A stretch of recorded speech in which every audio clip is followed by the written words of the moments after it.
Scott, Present. you have a quorum present. Thank you. Next item, Madam. B, Chairwoman's remarks. I have none. Oh, well, yes. Happy New Year's, everyone. Yes, and we're here for a new term, 4 years. All right, thanks. Thanks, everyone, for being here. Next item, please. C, approval of the December 10th, 2024 meeting minutes. Approval, Madam Chair. Moved approval. Is it supported? All in favor? Aye. Aye. Any opposes? Hearing none. Motion carried. Next item, please. D, unfinished business. There is none listed. Thank you. Next item, please. Item 1, under new business, requesting commission approval of Amendment 12 to a 2-year contract with 3 one-year options to renew with Black Family Development, Inc. to account for the fiscal year 2024 fourth quarter payment adjustment to continue to provide comprehensive treatment plans to juveniles in accordance with requirements of the juvenile justice system. Thank you. Director. Good morning, Madam Chair. Melissa Fernandez, Director of the Juvenile and Youth Services. And these items are the quarterly adjustments for our care management organizations. Is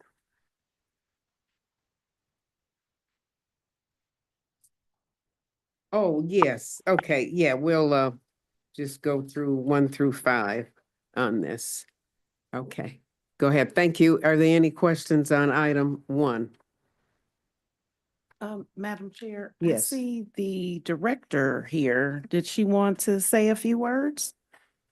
Ms. Stevens, did you want to say a few words? Yeah, you're here. The director of Black Family. Oh, yes. Yes. I'm sorry. Yeah.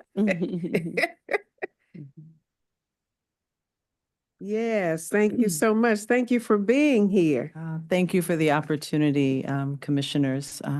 It really is a pleasure to be in partnership with Wayne County doing this work. I wasn't prepared to speak, but just so that you know, there is a return on the investment that you have put in. We are in the process of calculating our 2024 results using the data that we collect monthly, but I can tell you that as we're looking preliminarily, we can tell you that 98% of the youth that we've served who had a felony remained free of felony convictions during the time that we served them. And again, 98% of those who we served remain free of felony convictions for 2 years, even after being enrolled in our services. And so as CMOs, just know that there is good work being done. I can tell you and speak for BFDI, we are really rigorously working on workforce opportunities to work with our young people so that the investment that this commission is making is literally turning lives around so that young people can come back to our society with skills under the belt. There's a lot of work to be done. We're just really getting partners like Sarah Metro and others around the table, but the work is in progress, and we believe that there are good outcomes that will come out of that. So thank you for the opportunity. Fantastic. So good to see you. This is Great Miss to see you. Kenyatta Stevens. Thank you. Thank you. And I see their work monthly. So I am just grateful that you're in my district there where I can come and see those kids doing great job. So thank you for all the work you do. Yes. Okay. All right, Miss Director. Okay, are there any questions or anything? Okay, next item. Item 2, requesting commission approval of Amendment 12 to a 2-year contract with the 1-year option to renew with Bridgeway Services to account for the fiscal year 2024 fourth quarter payment adjustment to continue to provide comprehensive treatment plans to juveniles in accordance with requirements of the juvenile justice system. Is there anyone here from Spectrum? No, okay. Bridgeway? And I just wondered if there was anybody here from Spectrum, since Miss Kenyatta was here. Or Bridgeway. Yeah. Yeah. I think it's Bridgeway we're on. Yeah. Bridgeway Services. Oh, I thought we were on number 2. The Spectrum Juvenile Services, what I was referring to. That's right. Uh-huh. Okay. All right. Is anyone from Bridgeway Services here? Okay. Any questions? Okay. Hearing none. Always concerned about those in my district and the Highland Park Spectrum Service is in my district. All right, next item, please. Item 3, requesting commission approval of Amendment 12 to a 2-year contract with 3 one-year options to renew with CCMO Center for Youth and Families. Okay. All right, any questions on this? All right. Commissioner Anderson, please. Thank you, Madam Chair. Just, I've noticed in this report or this agenda, a number of organizations that I haven't seen in the past. And I just wonder how much it continues to grow, the providers. And is that making the pieces of the pie, for lack of a better term, smaller and smaller for organizations that have been in effect for many years and providing services? I mean, I'm looking at some of these that are on this item that we're on right at the time. One in Grand Rapids, one in Grayling, one in Escanaba, one in Kalamazoo, and when did we go beyond Wayne County?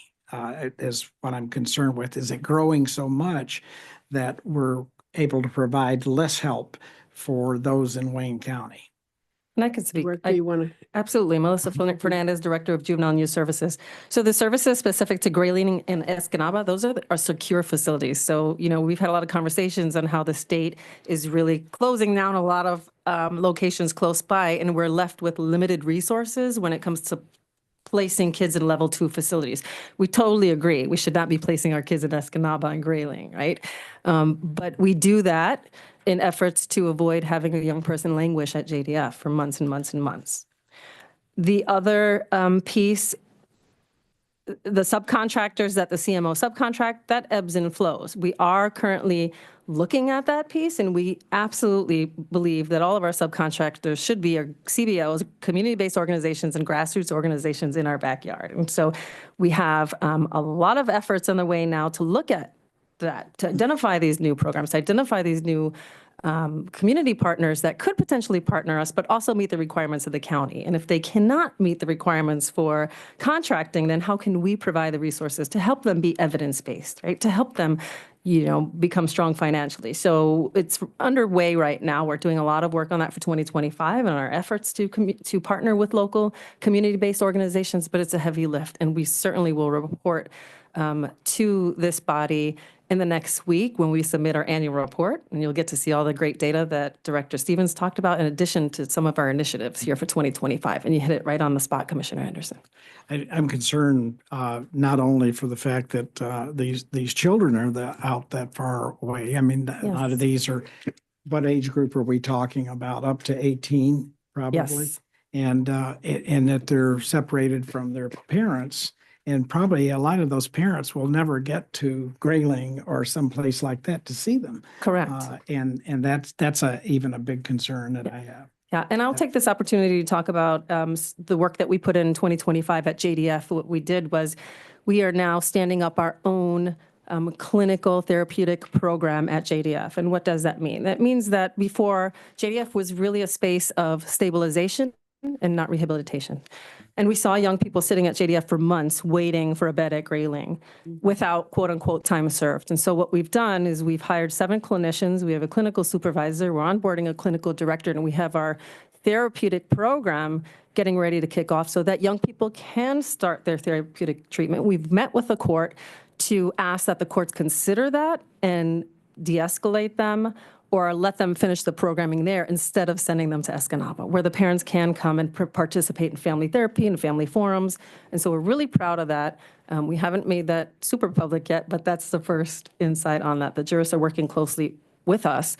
And that's in response to the state closing down the beds, the limited number of beds that we have. And we do not want to send our young people out of state or to Grayling. And so that's an initiative that we undertook to prevent that.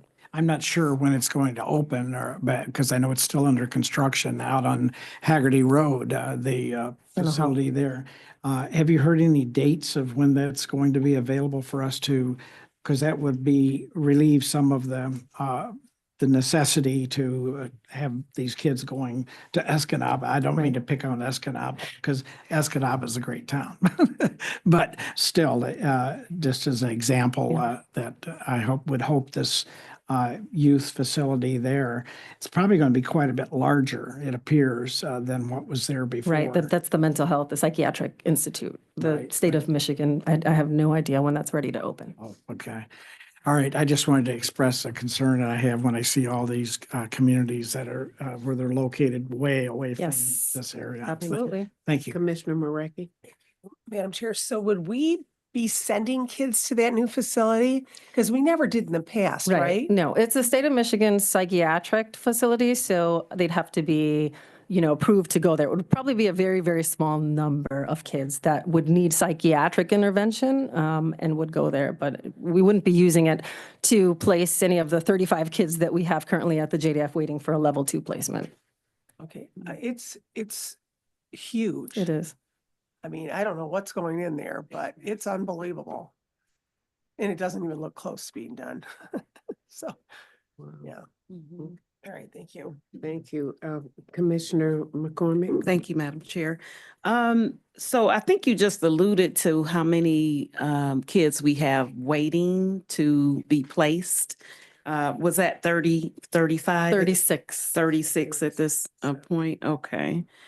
And that, of course, is down from the number we had, like 100 and something kids. So, okay, so these other places that opened up, we place those kids in those other locations. So that So- Shawano and Grayling facility are state facilities. Those are the 2 state institutions. So we did move them there. Some kids, correct. So how many would you say we moved out to those locations? Currently, we do not have any young people at Shawano, which is the male facility. We do have several at Bay Pines, which is the female facility. Okay. And then how many do we have currently in the juvenile detention center? We have 121 young people today. Okay. We've seen, we've been running at under 110, but what we've seen is the jurists at the juvenile court are turning over. And so there's been a lag as they're in judges school in Lansing. It's about 6 weeks training before they come back. So things are a little bit slow, but we have been consistently at under 110. Okay. So of the 121, we're waiting for 36 to be placed? Correct. Okay. So we're waiting for 36. We will be up and running with our clinical program in the next month. And so hopeful that going through our programming, we'll be able to address the need to move them to Grayling or Shawano. Okay. So all 36 could potentially be placed in our program? Correct. So our Oh, program, our clinical program is for all post-adjudicated kids waiting for level 2 placement. We've also met with the judges and asked that, depending on where they're at in treatment, if they do need to go to a level 2, that will be considered so they won't have to start all over again.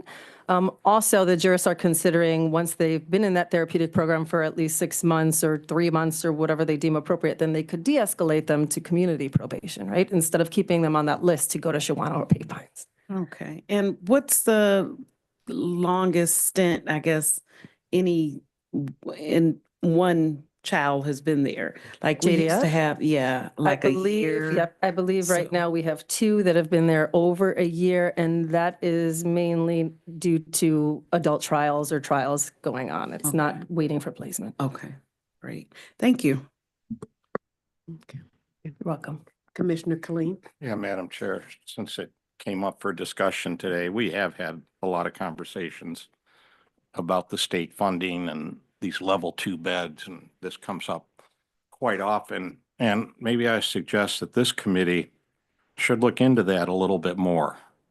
Like, what's been the history of state funding for these? Is state funding going down because they're not providing enough beds? What is the true need for beds? And of course, Wayne County overwhelmingly has the biggest need out there in the state for this. So, how many beds available that are out there?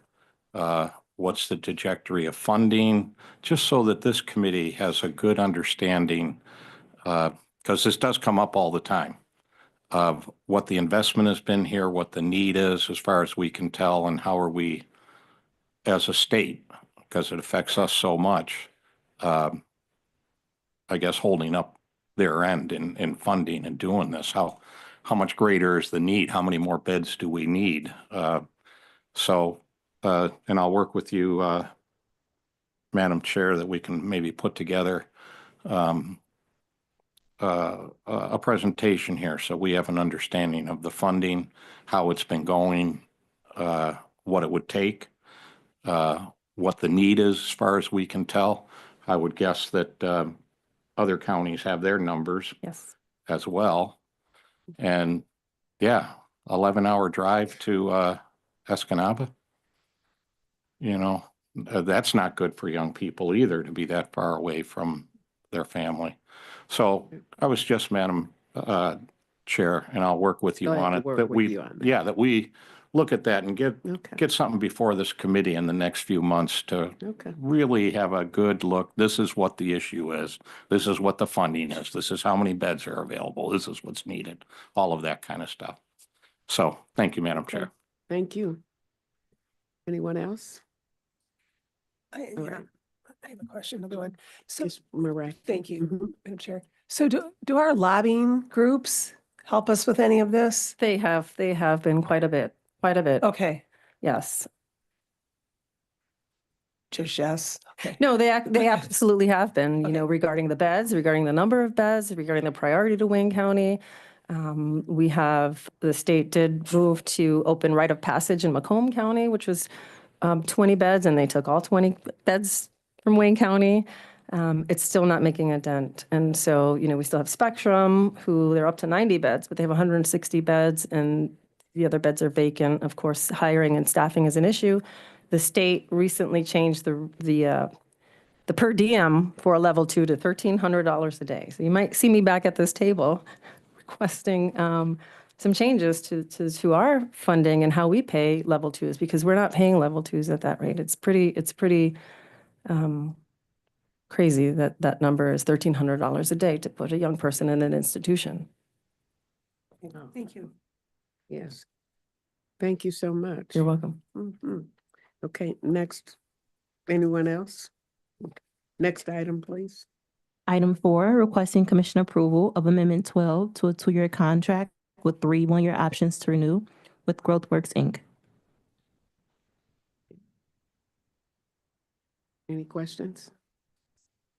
Pardon? Okay.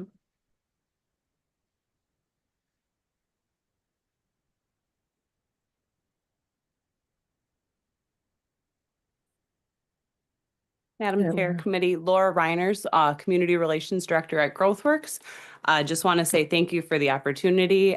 We are working on a number of new activities right now, a number of violence prevention efforts that we're doing in the communities that we serve, also trauma-informed care practices with a number of police departments that we work with. And probably one of the most notable is credible messenger activities. So that's working with some of the youth that have received services with GrowthWorks through the care management organization. And they're part of our youth advisory council, where they're coming back, they're working with some of our staff members, some of our youth that are currently in services, to inform them about their time at GrowthWorks, to continue to improve the service that we're providing and improve the system overall. So just want to say thank you, grateful for this opportunity, and grateful for the support from the whole Wayne County team. Thank you for being here. Any questions of GrowthWorks? All right. Thanks again. Anyone else? Okay, hearing none, the next item, please. Item 5, requesting commission approval of Amendment 12 to a 2-year contract with 3 one-year options to renew with Inside Youth and Family Connections. Commissioner Baker. Is there anyone here for Insight today? No. Okay. Can you tell more about what's going on with Insight? I know we were merging, they were merging with another group and Yes, so Insight has merged with Vista Maria. Originally, they were partnered, and I don't know the history behind that, but they have merged again, and that'll allow Insight really the strength to focus on the work in the community and the work with the young people, and Insight can hire all the not Insight, Vista, Star Vista can handle all of the other background, the heavy lifting that happens in the background, but I would be happy to invite them to this next meeting to be able to speak on that. I would love for them to come and just talk because there's another director, right? Yes, that there just came is, on. Ms. So- Luana Rogers Reese. Yes, I would like that. And I've actually been trying to coordinate a meeting, but we just can't get it together. We will, Our we will schedule, invite them so- to the next HHS committee. Okay, great. And I Thank you. just met the new director of Vista Maria. They have a new Yes. director, There yes. as well. Mhm. Okay. Anyone else? All right, next item, please. Do we want to move items 1 through 5 together? I Oh, make a yes. motion Oh, to yeah, move we- 1 through yeah. 5. And I Okay, support that. thank you. Moved by Commissioner McCormick and second by Commissioner Colleen. All in favor? Aye. All right. Thank you. Motion carried. And now we're going to have the next item. Item 6, requesting commission approval of a 1-year comparable source contract with 2 1-year options to renew with Credible Messenger Mentoring Movement for the Credible Messenger Mentoring Program at the Juvenile Detention Facility. Good afternoon, Madam Chair. Melissa Fernandez, Director of Juvenile.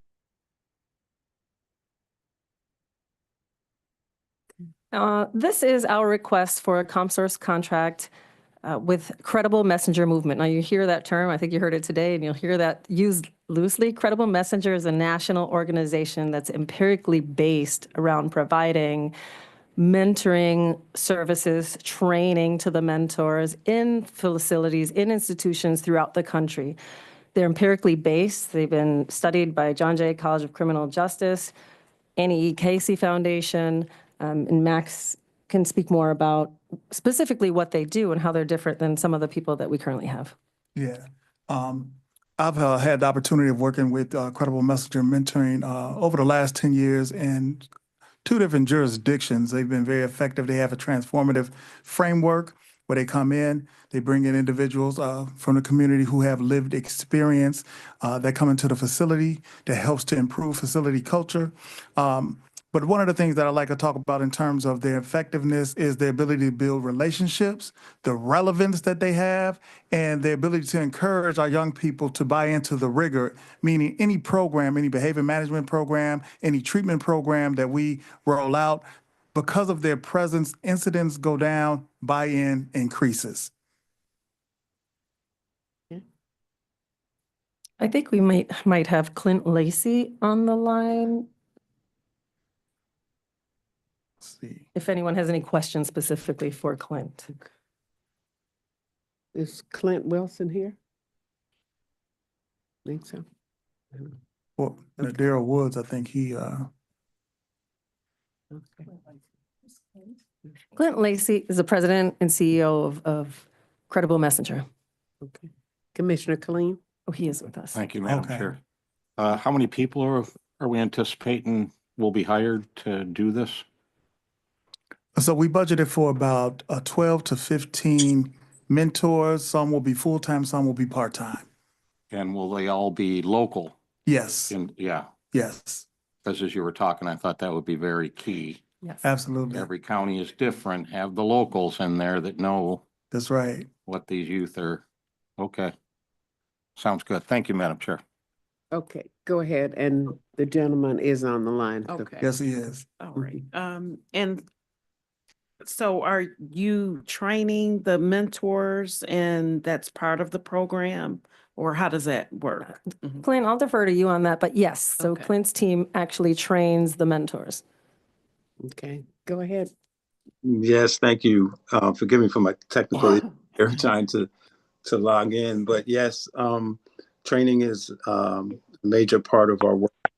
Connect that even to a broader set of work, which is the recruitment and vetting of the credible messengers. So in partnership with the folks on the ground there, of course, and all of the stakeholders engaging in a recruitment process and a vetting process that ensures that the credible messengers coming to the work. And I know there are those who exist already who have proven track record, right? So that is a resource that exists in Wayne County and one that I know is being tapped into, but it's guided by a set of standards that require that the credible messengers are themselves stable, well positioned, with a history and a track record of an ability to be appropriate life coaches, transformative mentors to young people and families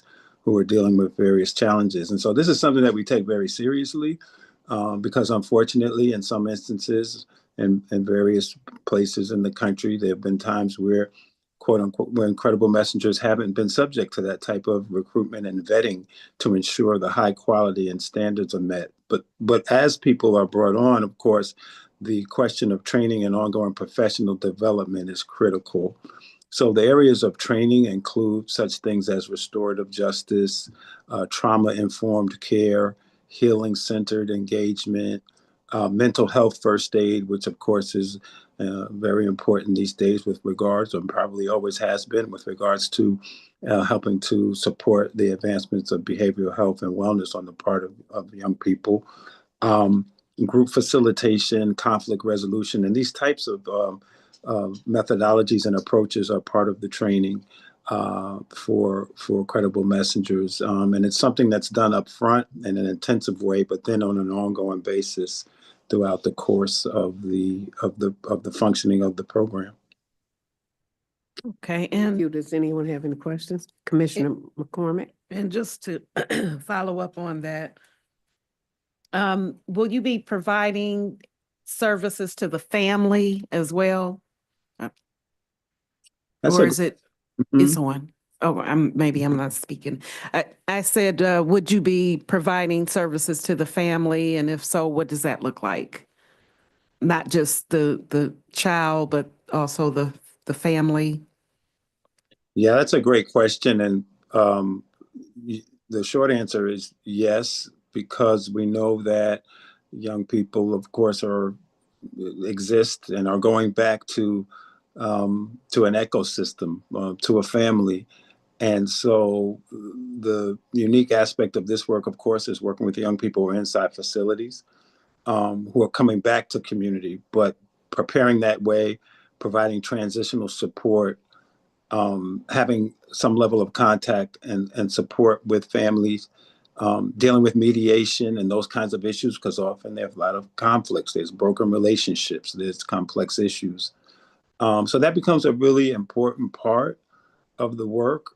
As young people are, of course, our aim here is to support them in the facility and make all with a mind, of course, and a goal to make successful transitions and sustainable, successful transitions back to the community. And so family becomes really central to that, and therefore are certainly a part of our work. And also our connection to, it should be noted, particularly in the community, connection to an array of circles of support who help to fortify and strengthen family to be there for the young people as they come home. So that level of networking is important as well. But the connection between what happens inside, we know the negative connections between what can happen in a facility and in community, but what we want to build and strengthen is the positive bridges. And family is key to that bridge being built. Yeah, and this is Daryl Woods. One of the key components we want to do is family mediations, and we also want to make sure that there's a sensitivity with the young people in terms of some of the traumas that the family is going through, and just bringing them together in a holistic way to be able to talk through some of those things.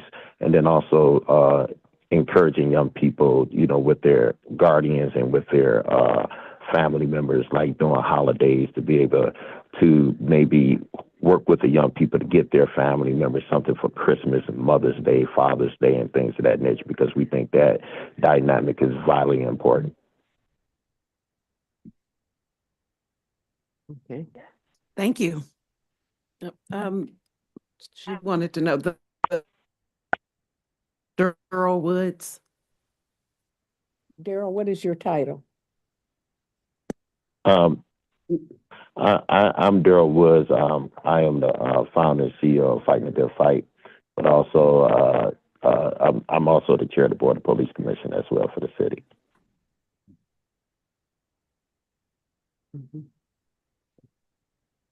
Commissioner Killeen. Thank you, Madam Chair. And I'd like to ask Mr. Lacy, you know, some of the programmatic stuff that you do, which is discussed here. But I also want to get an opinion from you. How important is it that these young folks just have an adult that they can trust, that they know is looking out after their interests, and to have an adult that they can lean on? How important is just that aspect of this? Yes, thank you for that question. I mean, I think it is the foundation of this work. The foundation of this work is relationship, as you use the word, trusting relationships. And that's the basis of credible messenger work. So because credible messengers have, in various ways, lived experience, shared life experiences, not exactly necessarily the same of the young person that they're serving, right? But in general, at least, a deeper understanding because of their experience of where young people are. They're able to leverage that to help build trust in relationships, to help to break down barriers of distrust, which is natural with young people anyway. But when we layer onto these to adolescence and youth and adulthood, these issues that we all know that we're confronting and that young people have experienced, then it becomes even more difficult then to build trust, to create a safe space, not just physically, but emotionally, a safe space where young people can begin to peek from behind the metaphorical mask, begin to put down the barriers and the shields and be willing to have trusting relationships and conversations and explorations of possibilities, right? That's what this is, as you know. And so in your question, I think that is foundational to all of this work. Caring, trusting, trusted adult and the life of a young person is key to all of this work. And we think that credible messengers have a unique ability and position to form that trusting relationship, which really then serves, as you said, as the basis. And then, of course, the various types of engagements and activities, all, of course, are important. But without the trusting relationship, none of it is effective. Thank you. And thank you, Madam Chair. You're welcome. Commissioner McCormick. Yes, and to that point, how do you determine who participates in this program and who is paired with who? Right. And so that's a great question. And, you know, as Mr. Butch was describing, and I'm sure many of you are familiar with this work in terms of relationships with credible messengers and people with lived experience who have dedicated their lives really to this work and to engaging young people and providing these trusting relationships. That then becomes part of the, you know, the criteria, the recruitment and the vetting, to go back to that part of the conversation, to help to ensure that we're bringing in people and connecting young people with folks who have appropriate training, appropriate understanding of boundaries, and ability to have trusting relationships with young people, but also workable, collaborative relationships with other staff at the agency and who are also involved in the lives of young people. All of these are qualities and criteria for the credible messengers doing the work. In terms of the pairing or connecting, there's different ways to do that. Often it comes down to a credible messenger having one-on-one relationships or having a caseload of young people with whom they're primarily engaged. But even when that's the case, which is done through trying to just ascertain where young people are. Some people are, it's different personalities, different types of needs that young people express or that we know with regards to them. And we try to just feel where they are and make good decisions on who has the temperament, right, that best fits a young person to speak to their needs, for example. All credible messengers don't have the same personality, for sure, and all young people don't. So obviously there's a process of trying to, determine good fits. But what I would like to add to this, of course, is this credible messenger work for us is, while it certainly at important points features one-on-one relationship, it's a group activity. I call it, it's not a sport, but maybe a bad analogy. I say it's a team sport. It's a team function that credible messengers work together, and that young people learn to collaborate with each other. So the group dynamic is very important. And what that provides is safe space for young people to interact in a productive, healthy way. And to form relationships, not just with one credible messenger. So that hopefully young folks will have relationships from more than one credible messenger. They may have a primary person, which is great and important, but they'll also have available to themselves other adults who they can connect to. And so that's just an important feature of when we think about credible messenger mentoring. It's not isolated one-on-one relationships. There's safe space and privacy, but there's definitely an emphasis placed on coming together as a group. I might, as a young person, really gravitate and engage with one person about something pertaining to my education and career goals, whereas it might be another person that I would be more comfortable with really spending time talking about my interpersonal relationships with family or with my child, et cetera. So it should be, fluid in that sense, but also structured so that information isn't lost, so that there isn't confusion, and so that boundaries are respected as well. Hopefully that answers your question. Thank you so much. Anyone else? Commissioner Killeen? Yeah, thank you for recognizing me again, Madam Chair. Sure. I'd like to ask Ms. Fernandez, obviously a lot of interest from this committee about this program and the desire for it to be successful.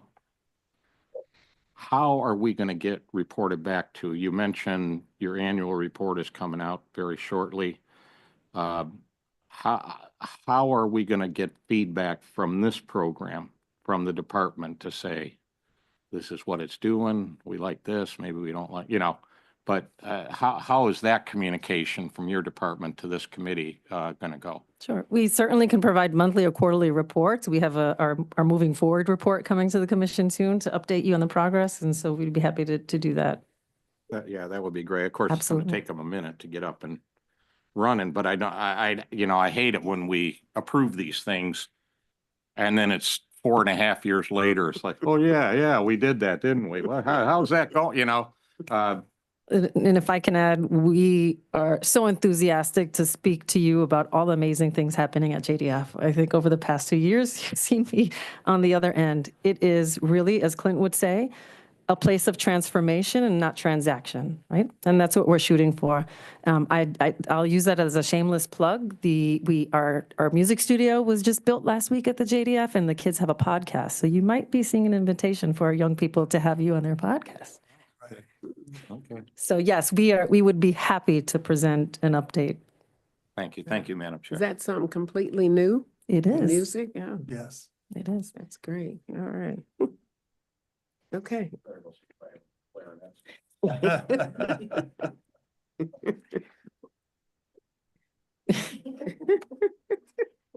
So what kind of instruments do you have? So it's a recording studio. It's a full recording studio where the young people can actually record music. We had it built from an organization that builds recording studios and juvenile detention centers all over the country. And so Indy Wilson, our new Deputy Director of Youth Engagement, is here, and she has been phenomenal with the programming at JDF. And so the young people, along with Indy, started a weekly podcast. And I'd be happy to share our first link with you, our first podcast. But they're getting their schedule together now on all the amazing people they'll have on their podcast. Great. We'd be glad to have that. All right. Thank you. Item 6 for approval. Okay. It's been moved and supported. All in favor? Any opposes? Hearing none, motion carried. All right. Thank you so Thank you. much. Thank you. Is the other one? Yeah. The discussion, yeah. Okay. All right. And then who are they? We got to revise it. Item 7, revision of resolution number 2024-876, a retroactive 3-year sole source technical services contract with the 1-year option to renew with Quincy Technology Solutions. Is there Support. support? It's been moved by Commissioner Maraki, supported by Commissioner Khalil. All in favor? Aye. Any opposes? Hearing none. All right. Item 8, Yes. a discussion on the Wayne County Family Center. Yes. Are they here?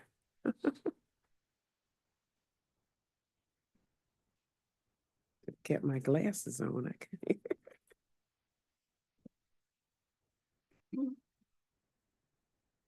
Good afternoon, Madam Chair and Commissioners. Thank you so much for having us here. We're from Samaritas. My name is Kelly Dobner, and I'll let my colleagues introduce themselves, but we're grateful for the opportunity to present a little bit about Samaritas, the organization that operates the Family Center that's located in Westland, where we serve families in housing crisis.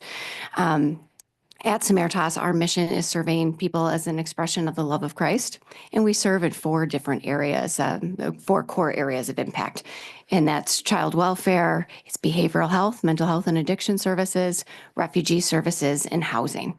And so we're going to focus heavily on housing and the homeless services that we provide in the lives that we change as a result of that programming. So I won't spend too much more time introducing that, but one of the big things that we focus on are addressing the social determinants of health. We want to walk alongside the individuals and the families that we serve and create opportunities for them to thrive as a family unit, and then go out into the community and help our communities to thrive as well. And we are in the middle of a housing crisis. So the full continuum of housing is a really important topic for all of us at Samaritas. So grateful for this opportunity to talk with you all as you pay attention to health and human services within Wayne County. So Commissioner Khalil, I think you are the one that helped orchestrate this with Madam Chair. Thank you so much for that. And so with that, I'd like to pass the mic over to my colleague, Tamika Andrews, who has been serving the Family Center for the last 25 years. Good afternoon, esteemed commissioners and staff. My name is Tamika Andrews, and again, I'm the director at the Family Center. Sitting here today, there's so many reoccurring themes. We've heard about persons with lived experience. We've heard about social determinants. We've heard about the crisis with our youth, and all of which we see and experience at the Family Center. We literally receive people from all different walks of life who've been through all types of challenges. I feel led to share in this moment that with over 25 years of experience with homeless services, once upon a time, I was a person with lived experience.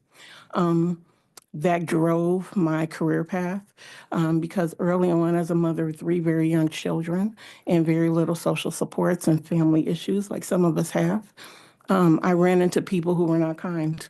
You know, closed doors, limited resources and opportunities. And I made a decision very early on in my life that I wanted to be a person who was open-minded, who was mindful of experiences and challenges that other people may have. And I wanted to be an open door and open heart to many. And I feel like I do that. We have two videos, or one that we may share. I don't know if they're geared up to go or not. It does look like it. So thank you, Ms. Okay. Lewis. Is Ms. Lewis here? Thank So- you. So Thank you. the first one I'll share is Denitra Flowers, who came to the Family Center with her young daughter, Angelina. Denitra was not a person who talked much. Actually, she was a person of very little words. What stood out for me with Denitra over her time, she was in and out of Children's Hospital a lot with her daughter. And we extended her grace while she was out. Why? Because, caring for your family is most important during any time, right? When Denitra ultimately secured housing through our referral process and our continuum of care, we do an exit interview. And again, you heard me say Denitra was a person of very little words. But on Denitra's exit interview, she was scribbling, and she was scribbling hard all over her paper. And I was like, oh my goodness, what is she about to say? And on Denitra's paper, she talked about how grateful she was for her experience with the Family Center because she had been to multiple shelters throughout Wayne County and had been terminated for most of them because she missed their curfew policy, because she was in and out of the hospital, because she was not following the policies and the rules. And she was so grateful that not only did we not terminate her stay, but we also supported her through the health crisis that she experienced with her daughter. And so, of course, Ms. Flowers' experience stands out to me to one of the reasons why I and my team do this work. So if we're ready to show that video. Okay. So we don't have Denitra's video, but we do have the one with Charles Snipes. I've been with the Family Center in multiple positions for about 25 years. It'll be 25 years in October. One of my very early families that I worked with was the Snipes family. Mrs. Snipes came to the Family Center with 10 children. And I'll boast that being able to provide shelter to large families is one of the great things about the Family Center because there are little or no shelters that can do that in Wayne County. We support the whole family, whether or not that's a single mom with kids, a pregnant mom, married couples, unmarried couples, small families, large families, we can house them, and especially single fathers. So we're very proud of that fact. Mrs. Snipes came to the Family Center again with 10 children that were all under the age of 12. And I remember them vividly because it was a large family and they were busy. So about 3 years ago, I get a phone call. Hello, this is Charles Snipes. I don't know if there's anybody who remembers me there. And of course, God blessed me with a great memory. And we had this full circle conversation about how he and his family had been through so many things before, after, and during their stay at the Family Center, and how he is now in a position of management with Snipes, and he wanted to reach back through a program that Snipes has. And the first thing he thought about was the Family Center because of the impact that we played with his family. And so we'll play that video now.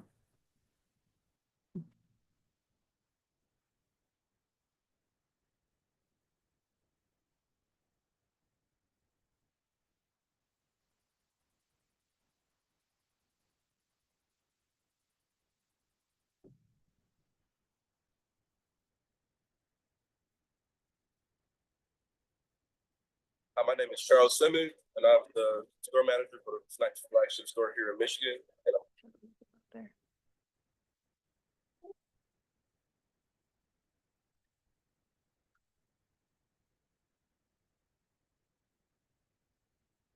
Hi, my name is Charles Simmons, and I'm the store manager for the Snipes flagship store here in Michigan. And I'm also the community council leader for Snipes inside of Detroit. Today we came back to Samaritas to give gifts to the families and also give a couple gift cards so that we can help out with some of the needs around the shelter. I chose Samaritas Family Center because way back, me and my family, we actually stayed here about 6 months. I might have been about 10 or 11. I think the biggest impact the Family Center had on me was it was probably my first time being able to just see people who care. It was just a place that I know what they do for families. It's not just a place to stay. It's a place where you can come and they really try to rehabilitate families and put them on the right track to be successful in the world. That kind of drove me to want to do a little bit more of what I can.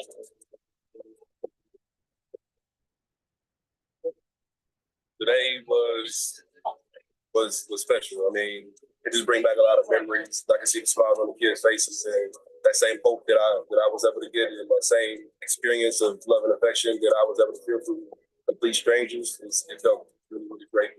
I think it's really important to come back to these type of places and invest not only money or gifts, but time. If there's a service you provide where you can come out here, you can teach it.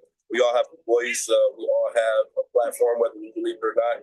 And the things I may do here may drive someone else to do something like this, or it may turn one of these kids into the next doctor, lawyer, or even if they want to be the next flagship manager at Snipes. It just opens up that bridge, and it just, like I said, provides so much hope for somebody else. And I think this world will be a better place when we all come together and try to help out a little bit more.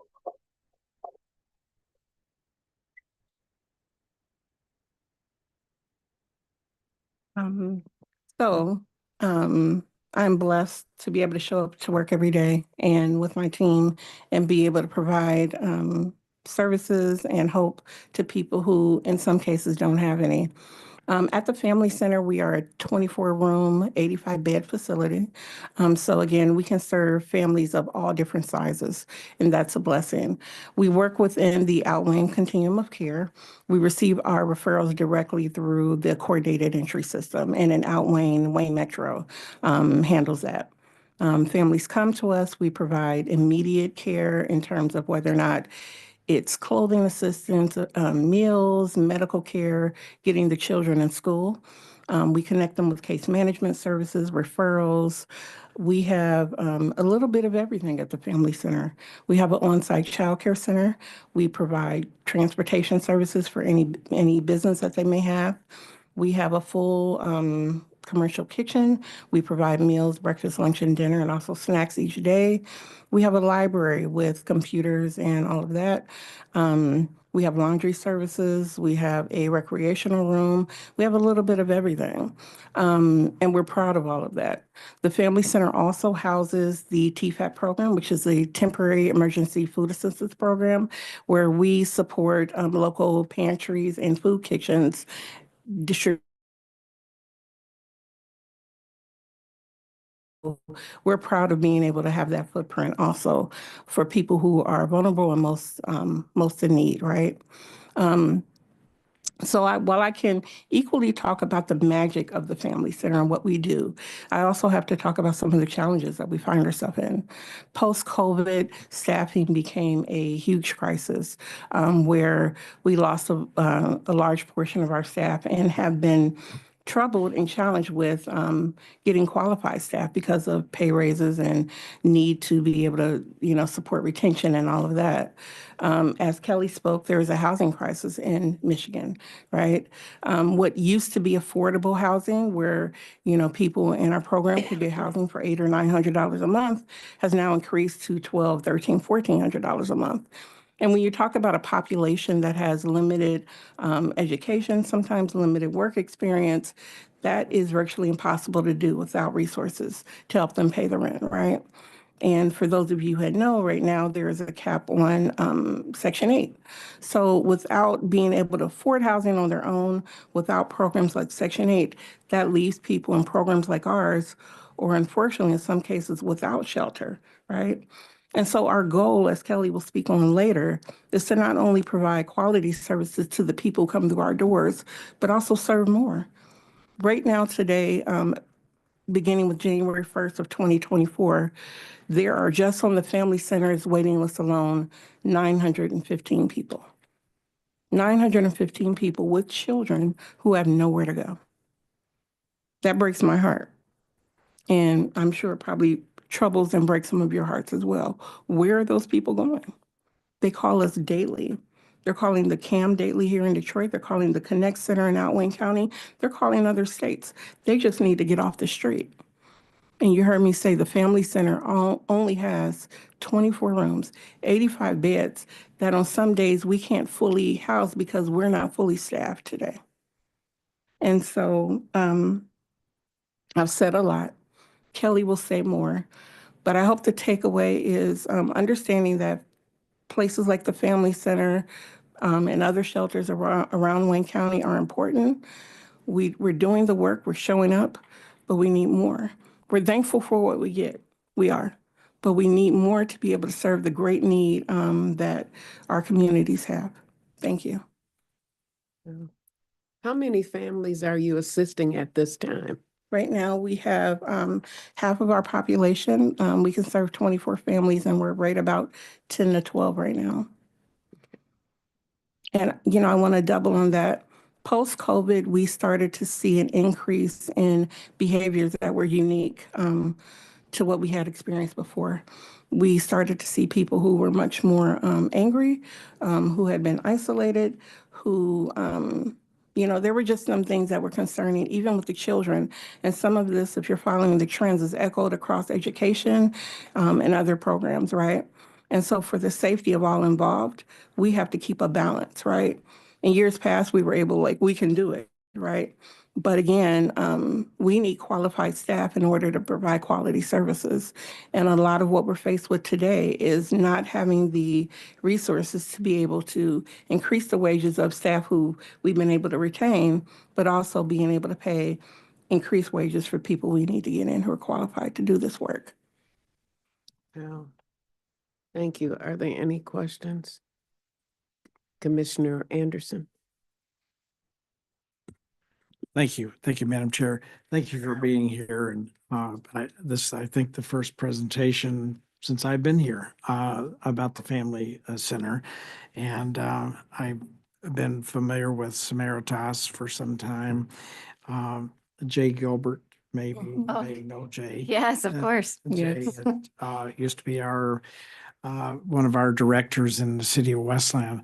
And I wanted to ask about the new facility that has been talked about, and I don't know if there's any movement on that, nothing that you can tell us about, because I was thinking that was going to replace that facility at the corner of Merriman and Michigan Avenue, but I'll stop talking and see what you say.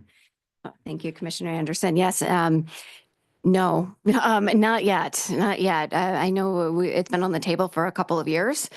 The funding, from what we understand, has not been secured in its entirety. And while we would love a new building, that's certainly on the table, but you heard Tamika talk about the need and the growth. That facility, the new, albeit new, was only going to be the same capacity we're experiencing today. So if it was a second location, great, because we know that need is there to serve more families. But if we were going to leave one facility to go to another facility that had the same capacity, said bells and whistles are great, but our goal, we want to serve at least 300 more people on top of what we're serving in the next 3 years. And that's a third of the list today, that it doesn't even begin to scratch the surface. And some of the issues that we're seeing are with staffing. We're one of the largest providers of foster care and adoption in the state at the same time. And a lot of those needs, those high acuity needs that we're seeing in child welfare, just like we're seeing in the family center. So having trauma-informed trained staff and clinicians on staff. Some of our physicians that we work with through Wayne State are great, but it's just not enough to accommodate the need and the high acuity needs that we're seeing. Right now, we're paying staff $14, $15 an hour. Luckily, this year, we're working through some channels to try and get that increased, but even that, they can go to Culver's and serve burgers rather than work with people with high acuity needs that are in a state of crisis and need permanent housing. So it's a balance. It's definitely a balance. I'm disappointed that the new facility that has not materialized yet, certainly, but I assumed that it was going to be larger and increase the ability to serve other folks that had the need. I did want to ask, has there ever been that you're aware of an effort to look into some of the schools that are closed, or is that not a possibility of having? Because certainly a lot of them would have kitchen facilities and maybe recreational. And I know there's one at on Bayview and near Wayne Road, Marshall Junior, I believe it was a junior high, middle school. And but I don't know if there's ever been any effort to see if they can be repurposed for something like this to relieve some of the need. Yeah, absolutely. We are always looking at those kind of possibilities. If we don't have to build new and we can renovate, that certainly saves on the construction costs, which are also at a pretty high premium right now as well. So yes, that's definitely an option. It's a matter of the funding, to be able to do that. Not only build the facility or renovate a facility, but then sustain the operations, the funding for the operations after that. That to me is the biggest challenge, because we can run a capital campaign and fundraise for buildings and that sort of thing, which we certainly will. It's a matter of having that sustainable operational funding. You bet. Thank you. Commissioner McCormick. Thank you, Madam Chair. So you talked about a lot of things and demographics. Where do most of your folks come from? The city of Detroit. Okay. And that's what is interesting to me, that there's no facility like yours, or is there, like in this area that The what does closest, the same thing? the, and the closest services? program to ours will be COTS, which, are partners in this work. Okay. I think Cheryl Johnson, Mhm. when they were changing from Peterborough, came out and visited the Family Center. And I believe a lot of what they do was modeled after what we do. And so, that's, important. And that's a great thing that, our work is respected as one of the only shelters that house men along with their families. I revisit that because the lack of space and shelter for single fathers or even men being a part of their families in the shelter unit is lacking.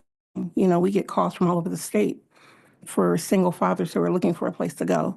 And so we've always been proud of the fact that we do that. On top of the fact, we were housing families in however they looked before the equal access rule. So before HUD said you had to house same-sex partners, we were already doing that. We have always supported the family unit, no matter what it looked like. And so I'm proud of the fact that I'm a part of an organization that had the foresight to recognize what the need is and has modeled that for other programs. So when you talked about a facility, are you looking for one in the same area? Or it doesn't really matter? Yes, both and is the best way to describe that. We have a vision, right, for the land that we have right now. Commissioner Anderson, where we're talking in particular, there's a lot of land. So if we wanted to develop that and create multiple buildings or a larger building and have a campus for this type of work, we'd certainly realize efficiencies in being able to do that rather than a scattered location. And because we're receiving calls from multiple locations, we don't feel the need that it has to be site specific or a certain city specific. It really could work building out that campus. Okay. Yeah. And so you also talked about the wages. I guess what I'm asking is, how do we help? You said you needed help, but what does that look like? I heard the location. I also heard the income or the wages. So it might be multiple things, and maybe you could provide that to us at some later point, and then we can look at how we could go about helping with these issues that you're having.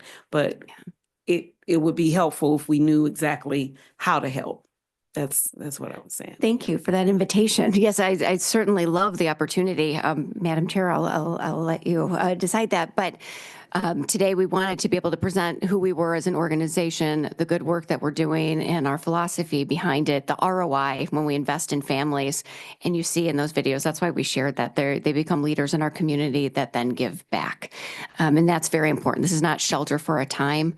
We are serving for a lifetime beyond that and sustaining that. So we wanted that opportunity today and are grateful for that. But if there was an opportunity to talk more specifically about what that means for expanded space to accommodate this need that can produce that ROI, that go along with the operational dollars that we need to continue this work at those successful levels, we would be most grateful. Okay. Marecki and then Anderson. Do you do fundraising? Yes. Okay, what big events or? We try not to do events as much because they're costly, but we do. We will run capital campaigns or programmatic campaigns. We work with individual donors. We work with our corporate partners, and we definitely rely on philanthropy to come alongside this work to close gaps wherever we can. Thank you. Mhm. So how do you advertise this? For fundraising in particular, Or however that you can receive funds? oh, by every means possible. So boots on the ground, grassroots, mouth to mouth, word of mouth. I'm the queen of those statements. Forgive me. We don't do that. But word of mouth, we do, like I said, we do host events. We bring the media out for tours. We highlight these stories. We're heavy on social media. A lot of times it's hard because the families that we serve don't always want to talk about this experience, even if it was the most positive experience ultimately.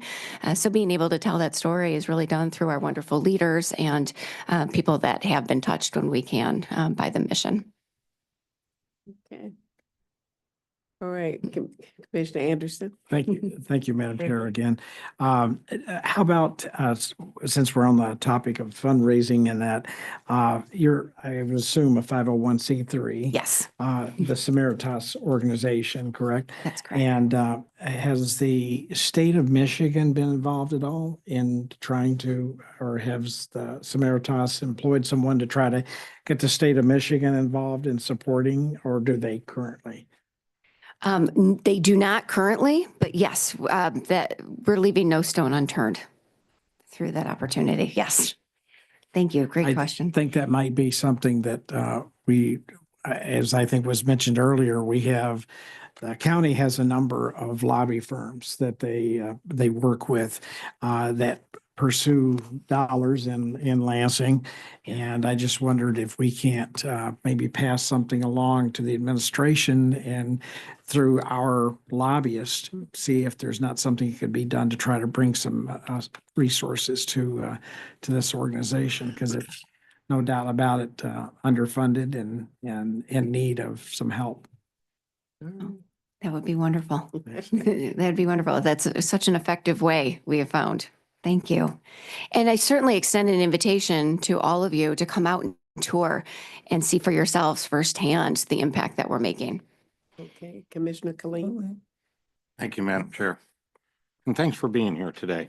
Thank you. Yeah, it's a much better picture of what's going on. Some of my questions have already been answered. You referenced COTS. Cheryl's been doing a terrific job over there forever, as far as I can tell. Are there other similar shelters? I was going to even ask you if you were a shelter, because with all of the other things that you offer to the families, are there other shelters that are able to do that outside of COTS? There is the Staples Family Center in Washtenaw. There is First Step, which is primarily a domestic violence shelter in Westland or Wayne. But models like ours, not very many. There are single shelters for men. There's single shelters for women. There's, of course, NSO and some of those Detroit Rescue Mission, some places in the city that serve a different population than ours. But the things you heard me talk about the family center and COTS being most similar, there's not enough. And obviously with 915 people on our waiting list alone, speaks to the need in the community. So we're talking about, women and men with children under the age of 18 who have nowhere to go. And the thought of what they're doing and where they're at day to day with the volume of calls that we receive, on top of them calling coordinated entry. So, I just want to paint the picture of what that looks like. Michigan adopted coordinated entry about 10 years ago, and it was a good thing. Instead of having people call the long list of numbers on a sheet of paper, they said, let them call one number in every county and let those people, go through the list and give them the most priority information. So we have hundreds of thousands of people who are calling the coordinated entry numbers of every county. And because there's no beds, the people at every coordinated entry are giving them the numbers of other coordinated entry numbers to call. And so the system is exasperated at this point, right? So, I had a young lady call this morning before I made my way here, and she's called Cam, and she's called Washtenaw, she's called Oakland and Macomb, she's called everywhere, and nowhere has a bed. And so when she calls those people, they're telling them to call the shelters, which defeats the purpose of coordinated entry because there are no answers and there are no beds. That's the reality. And nobody can speak to the elephant in the room who knows what the problem is. We have more people in need than we have beds in our communities. So that kind of speaks outside of the realm of why I'm here today. And I can go on and on down that rabbit hole, right? But the problem is the need is great. And the people that do the work know it, and we need help, so. Yeah, funding is, and I think this is a case also, because without a place like yours, folks in your shelter would be more dependent on other public dollars, right? And so in that way, if you're just looking at dollars, Right. you guys are saving county and state. Yes. What's the current, I don't have it off the top of my head. What currently does Wayne County contribute to the Family Center? $468,000 is our current contract. And how has that changed over the years? It hasn't. It hasn't. No. And how long has Samaritas been running the Family Center? Over 30 years. Over I've 30? been there 25, so over 30 years. Okay. Because you had been in a county building, right? We've been at the Family Center in that location. Okay. The change that happened is that Yeah. Wayne County used to have the oversight of the Family Center. They used to own the grounds and then sold it to a private developer. So that was a change. Okay, so that was, because I was thinking, well, maybe you were a county employee at one time back when but that was just us owning the land. Yes. What's a length of stay? Oh, my. Yeah. Okay, so I'll be very. Well, I'm just trying to get Yeah. at the need, right? Yeah, so so the length of stay is probably 132 days right now today. And I'm glad that you picked up on the fact that by us keeping them and having the safety net of the Family Center and our resources and services, we're helping what may happen to that family and those children in the community. But if any of you know much about this work, you've heard of rapid rehousing, right? Shelter services is not rapid anymore, right? And for all the reasons why I talked about at the beginning, right? And so ideally what should happen, a family should come into coordinated entry. They come into shelter, whether or not it's the Family Center or others. They get referred for services. They may get Section 8, they may get rapid rehousing. And then as they move through the process and become self-sufficient, it opens up for other people to come through, right? But because housing is exasperated through, if you ask me, through COVID, now housing is too expensive, right? And so people are not moving through the model. We now have Section 8, which is closed for new applicants, right? And so if there is a log in the system, that means people are either staying in shelter too long or shelter providers are ending their stay. And Tamika at the Family Center is keeping people until they can move successfully through the program. I'll tell you through a conversation with one of our funders that I had a very heart-to-heart conversation with them about my concern with people staying in shelter too long because it's supposed to be rapid. And he said, Tamika, while your numbers are longer than some in the state, you're positive to your housing, your numbers for positive destinations to housing are through the roof. We're like 95% with people. They're staying longer, but when they leave, they go to positive housing. And our recidivism rate is 0. So while in a perfect world, we're not keeping people long, the fact that we're not exiting them back to the street or sending them to another shelter, for them to do this process all over again, and presenting more trauma to children, it works out in the end. So the state of Michigan doesn't contribute to facilities like yourself or other facilities around the state for? We receive very diverse funding through HUD and MISTA, Salvation Just some Army. MISTA. Yeah, yes, we do. We cobbled together Yeah. a lot of little contracts Yes. to get to the point of scraping by to produce this work. Yeah. But, you know, we take a vote at the county commission to send that 400 and whatever Yes. thousand. Yes. No similar vote of the Michigan legislature? No. The face of our funding has changed very little over the last, at least the last 10 years that I've been in the leadership position. Because- And it's more in the news all the time now, the housing crisis Absolutely. that we're going through. And heck, we have a land bank that may have some commercial buildings in it. And I'm just thinking out loud, right, about how government can support. Yeah. But There is yeah, not a, well, there- I'll just finish here. I'm just, I'll be interested in having further discussions. yeah. I in can tell you terms there's of not a person in my building right now that can coming up with afford revenue. market rate housing by themselves. Yeah. Not one person. Yeah. And what you can get for 1,200 on the east side where I live is like, no, you don't want to live there.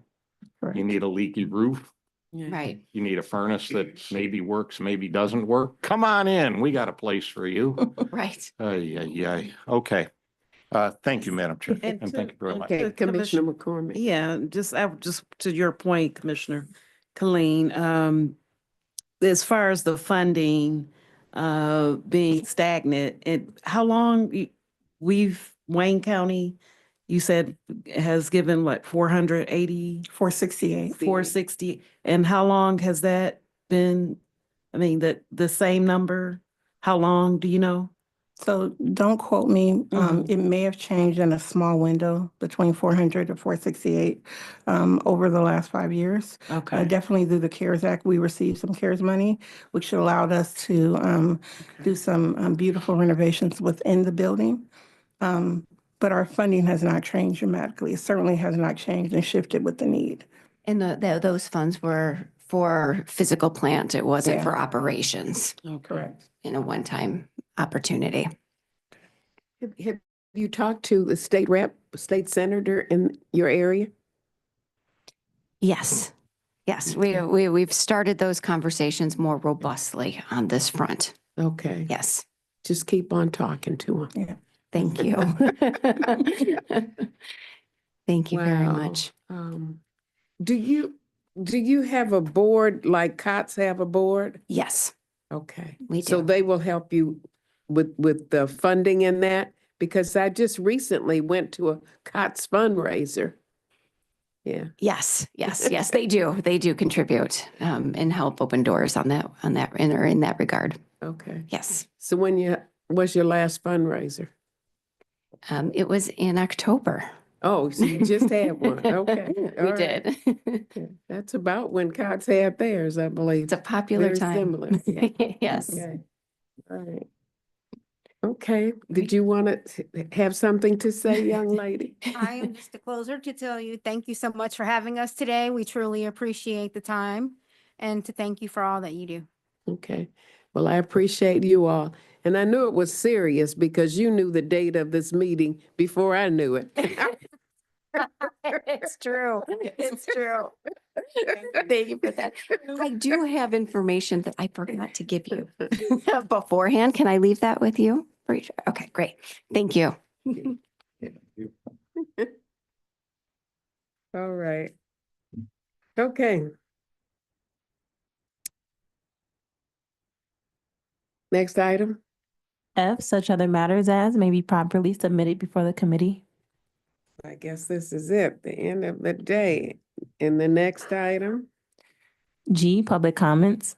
is there anyone online that wishes to speak? Anyone online, or on the phone, on Zoom?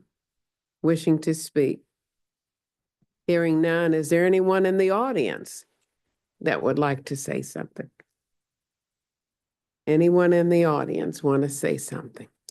All right, then this is it. Thank you all so much for being here.